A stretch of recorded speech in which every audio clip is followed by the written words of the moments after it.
আমি ইউটিউবে আগের দিন একটা ভিডিও দেখছিলাম। মানে একজন ইউটিউবার, উনি আহ, ডেনমার্ক বা সুইডেন, যত সম্ভব ডেনমার্ক, রাস্তায় ঘুরছে। আহ, তো ওখান থেকে দুটো তিনটে মেয়ে যাচ্ছিল, মোটামুটি একটু সন্ধ্যার দিকেই হবে। তো তাদের সঙ্গে গিয়ে একটু আলাপ আলোচনা করার জন্য, মানে ও ইউটিউবারটা কোথায়, কোন দিক দিয়ে কোন দিকে কোথায় গেলে ভালো মানে ক্যাফে ট্যাফে আছে, এগুলো জানার জন্য। তো ওই দুটো তিনটে মেয়েকে একটু দাঁড় করিয়ে কথা বলছিল, যে আহ, কথোপকথন করছিল, একটু পরিচয় করছিল।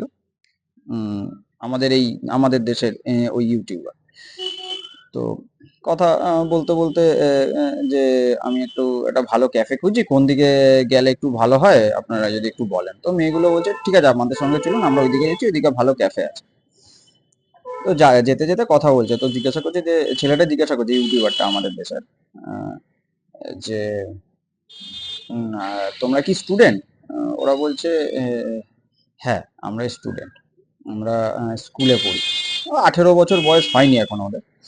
উম, তো মেয়েগুলো বলছে, ছেলেটাও জিজ্ঞাসা করছে তখন, আপনাদের এখানে তো তোমাদের এখানে তো অনেক মানে ইনকামের ওপর তো অনেক ট্যাক্স দিতে হয়, তাই না?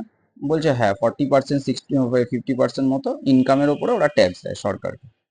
বলছে যে তাহলে তোমাদের এখানে, তখন জিজ্ঞাসা করছে ছেলেটা, তোমাদের এখানে পড়াশোনার জন্য কেমন খরচা হয়? বলছে না, আমাদের এখানে পড়াশোনার জন্য আমাদের 18 বছর বয়স অবধি আমাদের এডুকেশনের জন্য পুরো ফ্রি, মানে কোনো টাকা পয়সা খরচা করতে হয় না। পুরোটাই সরকার, গভর্নমেন্ট আমাদের বেয়ার করে।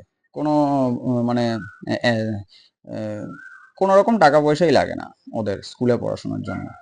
আর ওইসব দেশে না, সবাই কিন্তু সরকারি স্কুলে পড়ে, বেসরকারি স্কুল এইসব দেশগুলোতে খুব একটা মানে চলে না। কারণ সরকারি স্কুলগুলোতে যা ফেসিলিটিস আছে, বেসরকারি স্কুলগুলোতে সেগুলো দিতে পারবে না, দেয় না। তো এই কারণে সরকারি গভর্নমেন্ট স্কুলগুলোতে ওরা পড়াশোনা করে, এবং পুরোপুরি 18 বছর বয়স অবধি বলছে যে আমাদের পুরোপুরি ফ্রি, কোনো টাকা পয়সা আমাদের খরচা করতে হয় না পড়াশোনার জন্য। তো এবং আরো আমি দু একটা ভিডিও দেখছিলাম, বলছে যে মানে ফিনল্যান্ড বা স্ক্যান্ডিনেভিয়ান কান্ট্রিগুলো, ইউরোপের নরওয়ে, ফিনল্যান্ড, আপনার ডেনমার্ক, নেদারল্যান্ডস, সুইডেন, এসব দেশগুলোতে কিন্তু শুধুমাত্র পড়াশোনার জন্য না, ওদের চিকিৎসাও ফ্রি, অন্যান্য আরো মানে ট্রান্সপোর্ট ফ্রি। আর ওদের সরকারি হসপিটাল, সরকারি স্কুল, মানে কিন্তু আমাদের এখানের মতো না যে ভেঙে পড়ে যাচ্ছে। মানুষের মানে হসপিটালে মানুষের বেডের সঙ্গে কুকুর বিড়ালও শুয়ে আছে, মশা কামড়াচ্ছে, কেউ মেঝেতে শুয়ে আছে, কেউ জায়গাই পাচ্ছে না, এরকম কিন্তু ওদের ওখানে না। ওদের ওখানে সবই মানে একদম মানে সুন্দরভাবে সাজানো গোছানো, মানুষের জন্য পুরো 100% ওরা পরিষেবা দেয়। ঠিক আছে? তো দেখুন, ট্যাক্স ওরাও দেয় 40%, 50%। ট্যাক্স কিন্তু আমরাও দিই। হয়তো আমরা ইনকাম ট্যাক্স আমাদের দেশে, এবার আমাদের দেশে সব বড় বড় লোকেরা বলবে যে আমাদের দেশে 3% লোক, 2% লোক মানে ইনকাম ট্যাক্স দেয়। আরে বাবা, ইনকাম করবে মানুষ, তারপর তো ইনকাম ট্যাক্স দেবে। কয়জন 1 লাখ টাকা অবধি আমাদের ইনকাম ট্যাক্স দিতে হয় না এখন আমাদের দেশে। তো 1 লাখ টাকা মাসে কজন ইনকাম করে যে ইনকাম ট্যাক্স দেবে? আগে 1 লাখ টাকা ইনকাম করবে, তারপর তো ইনকাম ট্যাক্স দেবে।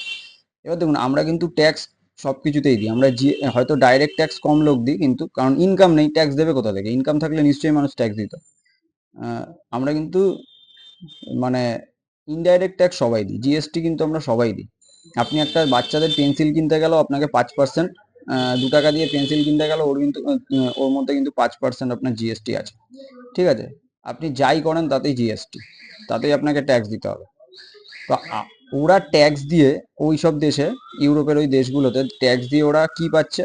ফ্রি চিকিৎসা পাচ্ছে, ফ্রি ট্রান্সপোর্ট পাচ্ছে, ফ্রি স্কুল পাচ্ছে, শিক্ষা পাচ্ছে, স্কুলিং বাজার সেই লেভেলের, মানে ইন্টারন্যাশনাল লেভেলের সবকিছু ওরা পাচ্ছে, চিকিৎসা থেকে শুরু করে, ট্রান্সপোর্ট থেকে শুরু করে, পড়াশোনা থেকে শুরু করে, সবকিছুতে, যেগুলো মানুষের জীবনে একদম মানে সব থেকে প্রয়োজনীয় যেসব জিনিসগুলো, সেগুলো কিন্তু ওরা পুরো ফ্রি অফ কস্টে পাচ্ছে ট্যাক্স দেওয়ার পরে।